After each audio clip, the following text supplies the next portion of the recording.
Good morning, Philadelphia, and welcome to another great edition of Race on Main Street. We have some terrific information for you that's going to be brought to you by Dr. Marc Belitsky. He's going to talk all about chiropractic care and the benefits of chiropractic care. And we're also going to talk about concussions and the myths surrounding them, so don't miss it. Yeah, we have a great personal story about the concussion Stu delivered to his younger brother. Really? When we were kids. Again? Yeah. Okay. Again, you wait till you hear the story. It was a total accident.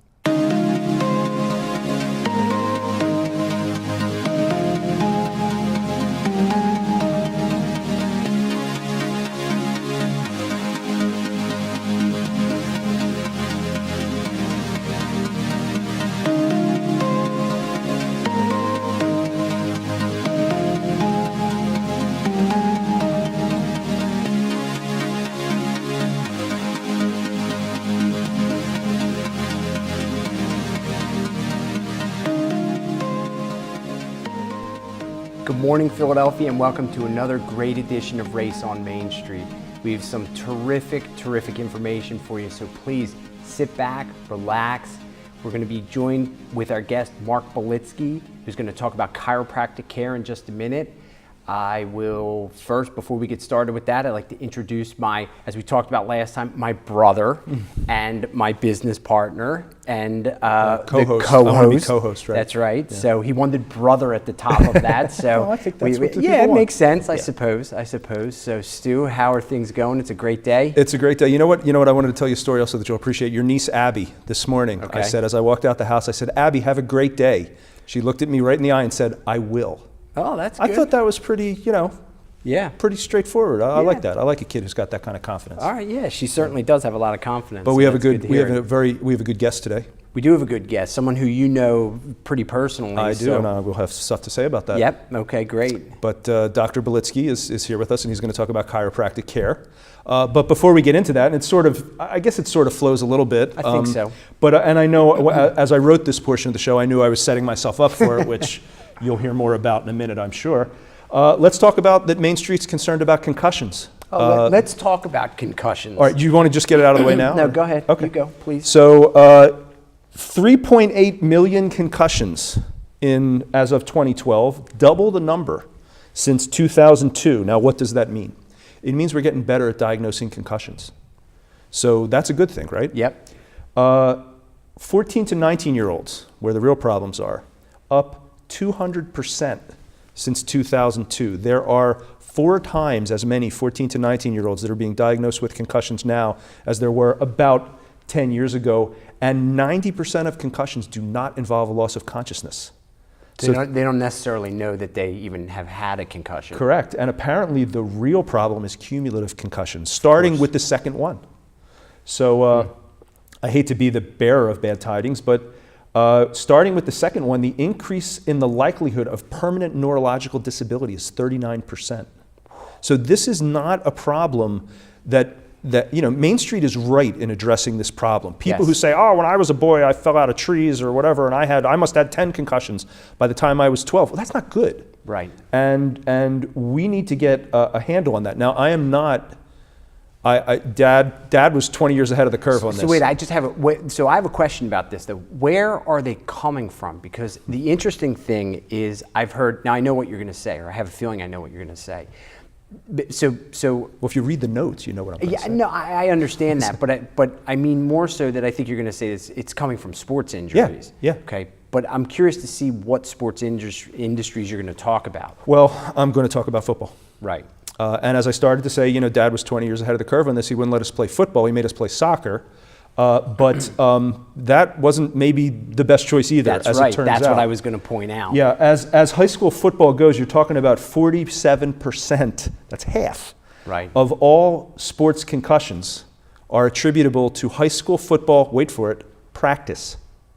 Okay? Ooh, I never would have thought that. Ice hockey is a close second, and then soccer is well, not a close second, but ice hockey is in second, and soccer is third. So if you're sending your kid off to the soccer pitch because you think he's going to avoid, or she is going to avoid concussions, now we're athletes. We're still athletes. We're involved in contact sports now at our old crickety ages, but at the same time, you have to wonder if this is not a thing that is, oh, when I was a boy, it was different.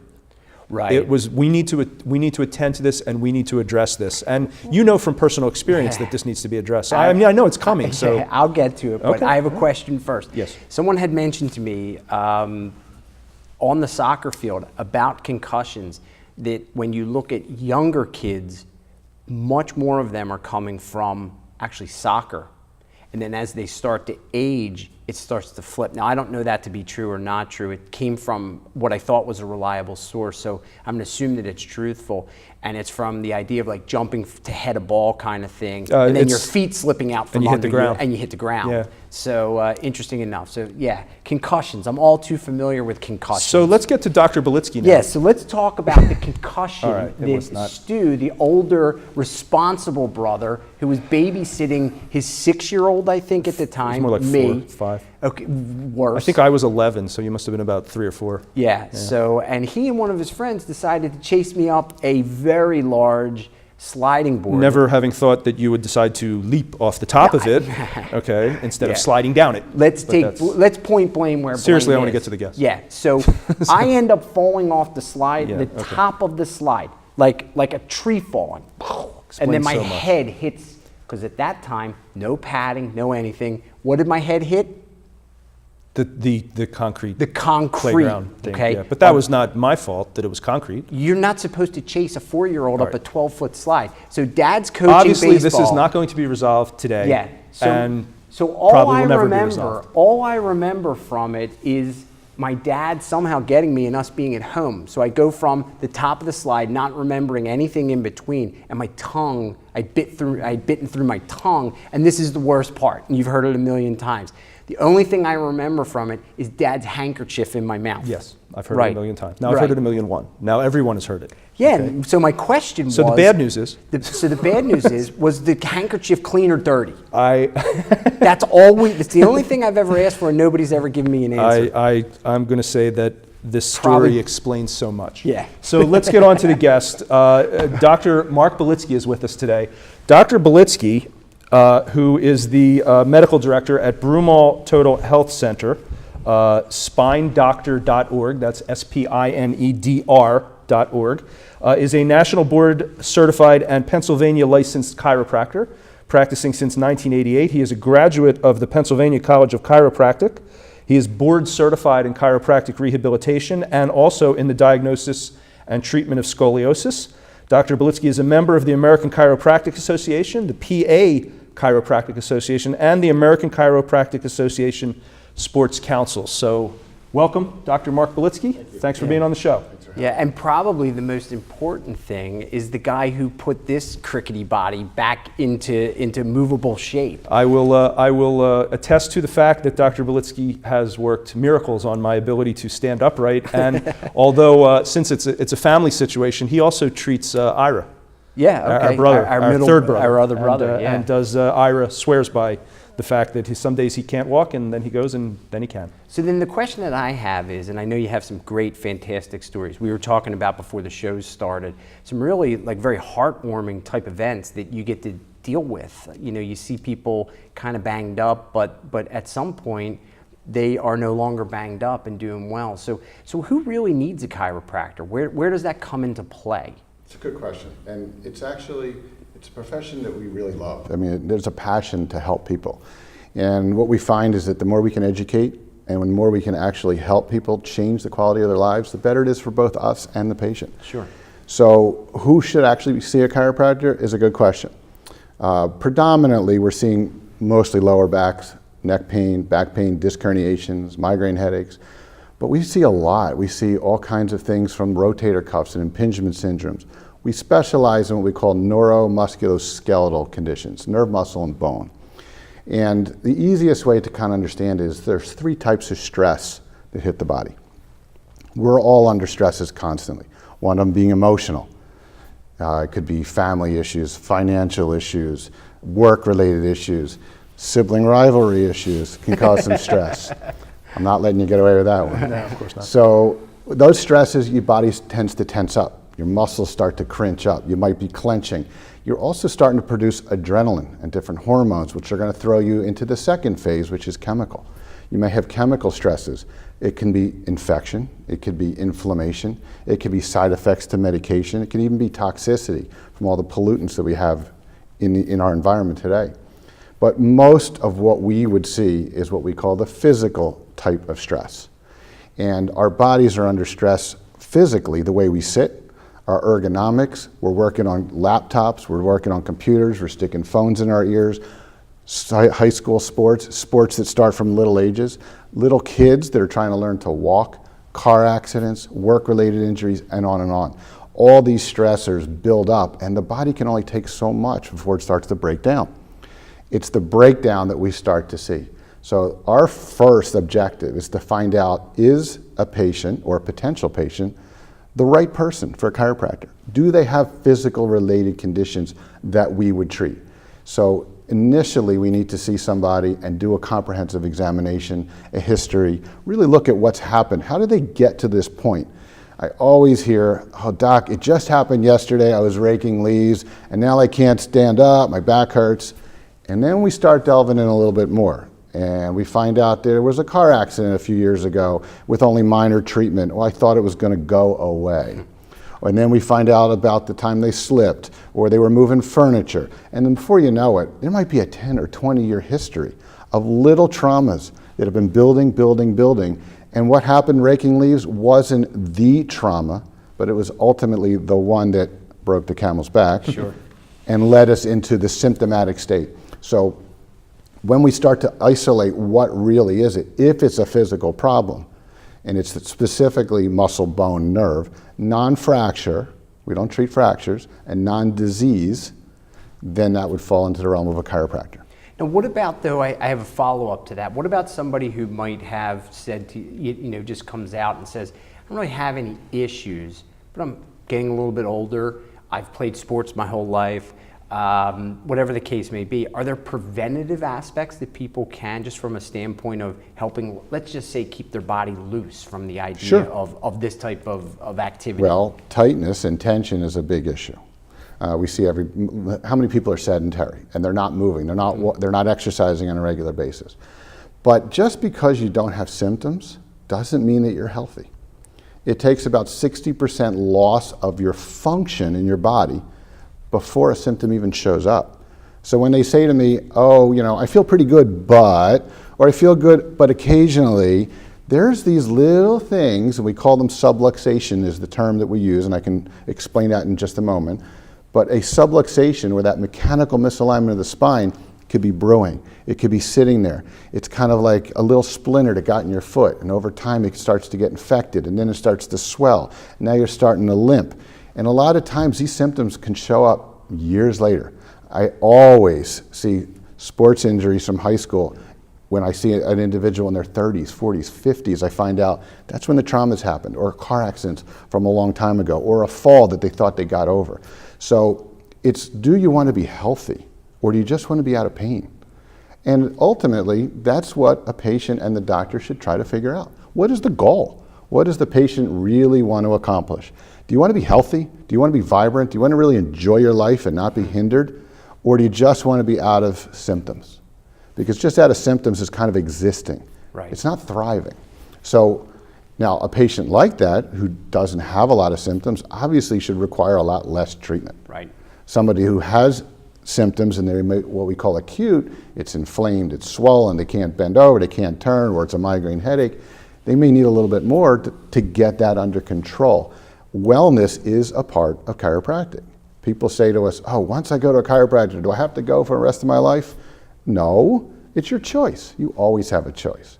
But we like to educate you on what that choice is. Do you get your teeth checked?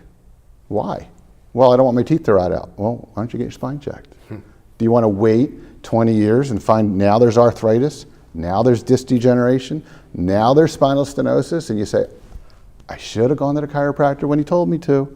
Because we can help eliminate or minimize a lot of the degenerative changes that are happening over time. Yeah. So I think the thing that many people don't realize, I didn't realize until I started working with you, that it is a wellness circumstance. But you mentioned the subluxation thing. Subluxation, You said you could show us. Yes. Can you give us Can you show us? Sure. I love show and tell, and I love to teach. I mean, we spend a lot of time teaching patients, and let me just bring this out for just a moment. So what's behind me here is a spine. All right, this is what we deal with predominantly. That's where my spine went. This is where it went. We'll give it back after the show. I need it. So there's 24 different bones. They break up into the cervical, which is your neck, the thoracic and your mid-back, lumbar spine in the lower back, and then is your pelvis. Your head would be up here, your legs would be down here. And ultimately what's happening is that your brain, which is sitting right here in a nice vault of bone, is trying to control and coordinate every system and function of your body. It's sending messages down this spine and out through spinal nerves. If everything is working properly, you're functioning. And you function and you're living and everything is going well, you're healthy. But what happens if there starts to be some type of irritation, inflammation, or impingement, physical pressure on the joint, on the nerve, on the disc that's affecting those mechanics? That's when your body starts to break down. And you don't necessarily have pain when this happens. So let me just show you kind of a close-up. So these are the different vertebrae. This just happens to be a lumbar spine, but the concept could be in the neck, so could be in the back. This would be right down in here, which is where the predominant 1/5 of all visits that go to a family physician go for lower back pain. Wow. 1/5. 20% of all to a family physician. To a family physician. No, it's a lot higher for chiropractors. Yeah, of course. But family physicians are seeing this. Lower back 20% of their patients. How about Okay. that? So let's explain a little bit of what it looks like, and then we'll show you actually how to fix it, how to diagnose it, things like that. Sure. So the different vertebrae sit on top of each other. The disc sits between it, and then there is the nerve. Oh. Okay. I love little things because visual helps you understand. Not everybody can understand. Can you turn it this so Sure. they can see the blinking? Okay, so there's the blinking. Everything's functioning. Your nerves are working really well. Some people say to me, well, what's this little red thing? That is the herniated disc that sometimes happens. So a herniated disc, something sticks out of it. It sticks out. Okay. So the disc, which acts as a shock absorber and a spacer, has little cartilage rings, and it has a nucleus in the inside. It's kind of like a jelly donut.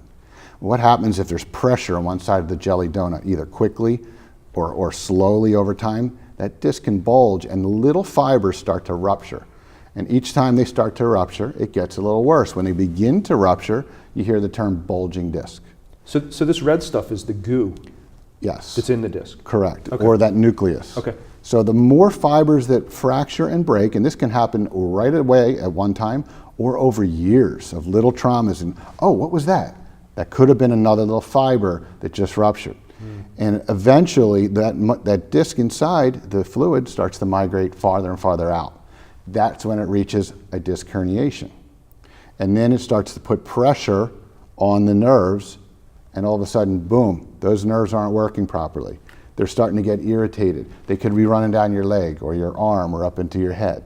It could also affect the joints in the spine. Those joints is where the bones should actually be moving. That's where you get all your mobility, your ability to turn your head and function and move. All your muscles are connected to these bones and act as levers and pulleys. But as soon as this mechanically gets out of alignment, it locks the joint. It irritates the disc. It may not even have a herniation. It could just have an irritation.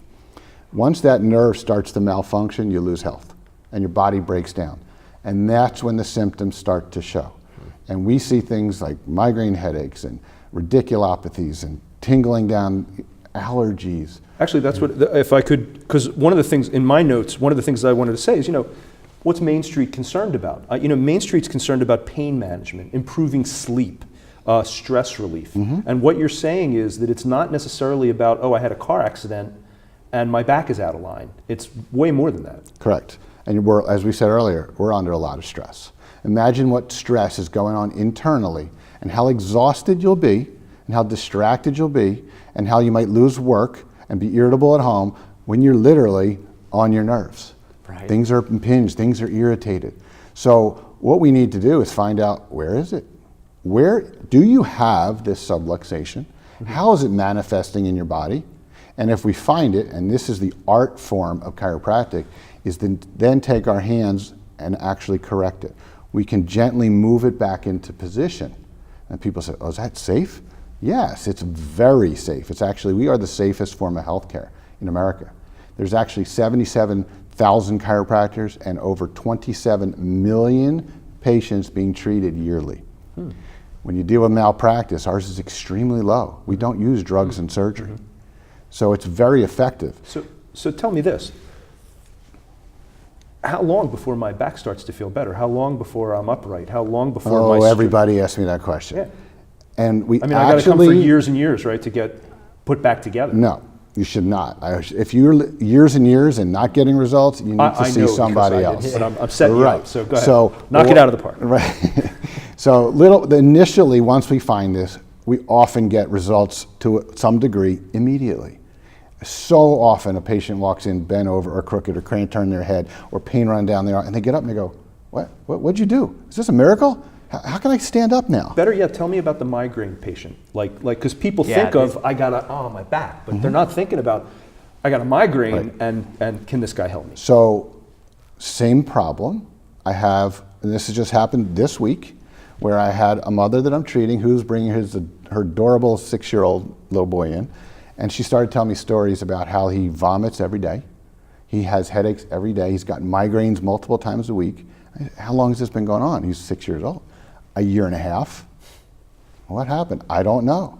We've been to all the big hospitals. We've had EEGs and EKGs, and he's been poked and prodded by so many neurologists, all these medications, and it's not changing. And all I do when I go to see the pediatrician, it says, go back to the neurologist. They don't know what else they can do. I said, you know what? I don't know if I can help. Let's check. Does he have a subluxation? Right back to the origin of what chiropractic is.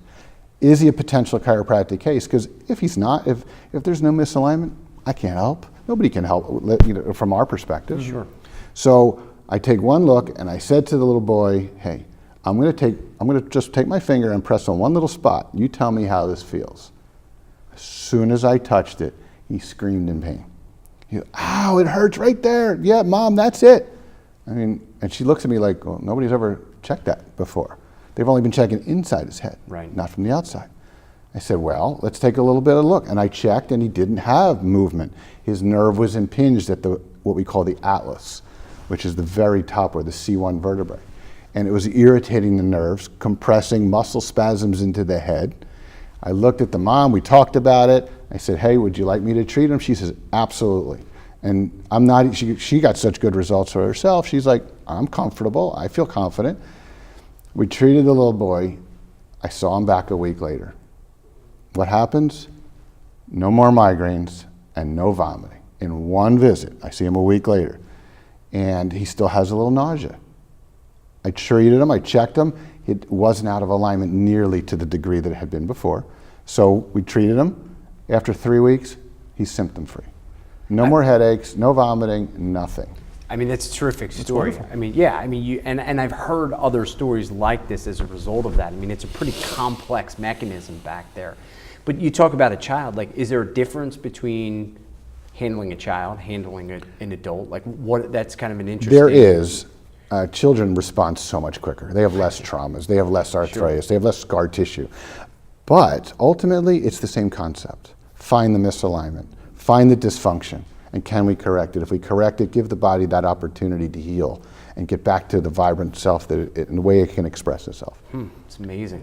Give me an idea of what a patient should look for when choosing a chiropractor. You have to feel comfortable, you have to feel that they're paying attention, and that you have to feel you're in the right place. And if you're not, try another one. You can see more than one chiropractor and get multiple opinions. But there are different credentials. Just like in medicine, there are general chiropractors that have different techniques. There are some that are doing more sports-oriented or rehab-oriented or more radiology-oriented. So some of it is ask friends, ask your colleagues, ask your doctors, and find a good referral. And the American Chiropractic Association has a website that you can look at. Check it out, see who's out there. Now, we didn't want to get into like a long discussion about insurance, but is this covered by insurance? Can I The quick answer, yes. Most insurances do cover. And chiropractic care is very affordable even if you don't have insurance. Well, there you go. Tell me about the experience at Broomall Total Health. What if I'm a patient, and well, I mean, I am a patient, but pretend like he's not. Pretend like I'm not a patient, and I'm walking in there, and I'm just, I've had a trauma. I was, we'll take from, I was picking up a stump and my back went out. Yes. Okay. What can I expect at Broomall Total Health? What's going to happen to me?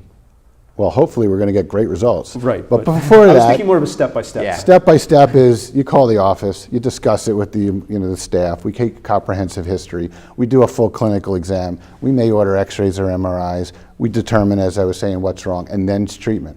Treatment is the actual what we call adjustment or manipulation of moving the spine back in place. We may use modalities like ultrasound or electric stim or traction. And we also may teach you exercises. I happen to be board certified in rehab. So I like to find out where's the weakness. Find that weakness and make the correction so that this is a long-term solution, not temporary. So it's not all about just cracking the person back into place. It's about teaching them how to get healthier and stronger. Right. Proper ergonomics at work, proper lifting, good exercise, good nutrition, and get off your butt. Get active. Yeah, it's amazing. Like you think about the sedentary type throughout the day. I mean, Yes. there's a lot of sitting that goes It's a on lot for of sitting. so many people. What's also interesting is that chiropractic is not, we see the teachers and we see the moms and the dads and everybody else.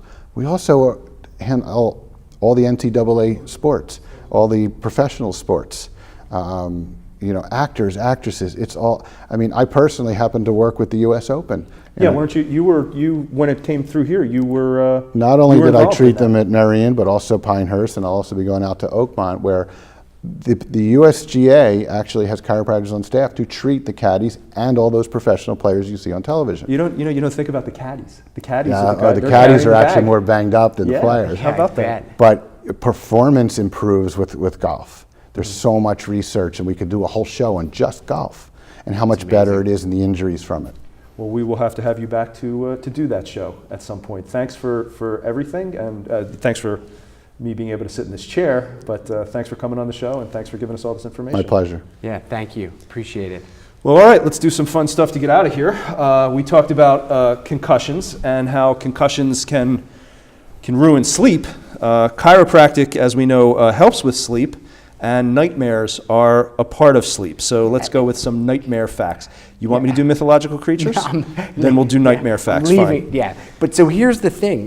Go ahead. You're going to talk about some nightmare facts. I just and want to my talk question about, is yes, about we couldn't find something nice. No. Wait a second. Not nightmare facts, but how do they really know? Go ahead. You say what I don't know. you're We'll gonna have to say. have a sleep doctor on or something to tell us. That's what I my found this concern is. fact to be incredible. Nightmares are not caused by fear. They are caused by guilt, sadness, and confusion. And I'm going to stop you there. That's what my question is. Mm-hmm. So how are you able to test that? You know what I mean? Not you. I mean, have you? This was on the internet. Okay, so it has to be true. But my point is, you don't have a nightmare from watching a scary movie. You have a nightmare from staying up past your bedtime and feeling guilty about not going to bed on time. That's why you have the as nightmare. cited by Wikipedia. No, it was actually the CDC. It was on the CDC homepage. But again, I So, don't I understand. mean, those how guys are they seem to able know what they're. I don't know. We'll have to have We're somebody. going to on. have to have somebody on because I have some specific. As a questions general about rule, we this. have more negative than positive dreams because that's how we figure out how to deal with negativity in our lives. That's what psychologists say. Okay. So, and my last one, and this is my favorite, nightmares have been known to be inspirational because Elias Howe, who apparently invented the sewing machine, got the inspiration for it from a nightmare. And Nikola Tesla, the Tesla coil, which is that Yeah, thing that I goes, know, bzz, I bzz, know. bzz, Yeah, I which is in a understand. Frankenstein movie and Sure. is scary in and of Yep. itself. Apparently he had a nightmare about that, and that's how he figured out to invent it. So, Yeah, all right. chiropractic helps with sleep. Yes. But if you're going to go to sleep, you're probably at some point going to have a nightmare. Yeah, I'm not saying that this is wrong or inaccurate. I would love to hear an explanation as to how they were able to figure these things out. That to me would be very interesting. So we'll have to look Next into show, that. we'll get to the Yeah. bottom of that. Or you could have the people, like you always say, hey, if you know about this, write in and tell us. Yeah, so I want to just give a quick thank you to DL Uniforms and Tactical Gear for sponsoring this show. They're a terrific company. They actually, their goal is to set out to help and make sure that first responders are really taken care of from the standpoint of all the gear that they wear, the uniforms that they wear, and everything there. And it just brings us to the side of the show where we want to make sure that out on Main Street, there's these folks out there that are doing great jobs that are often overlooked. So make sure that while you're out there, you know, it's not going to hurt you to stop by and shake your local police officer's hand and thank them for what they're doing, or the EMTs or anybody else out there in that area of the world. So we just want to thank DL for their sponsorship of the show today. Thank you. And remember to make sure that you're good to everybody, you're good to those third responders, and we'll see you out on Main Street. I'm sorry, first responders. Before you sign out, though, let's talk about next guest. Oh, yeah, I'm sorry, I almost forgot. So Ben Hall from JKJ Retirement Services is going to be here, so that should be a pretty interesting show.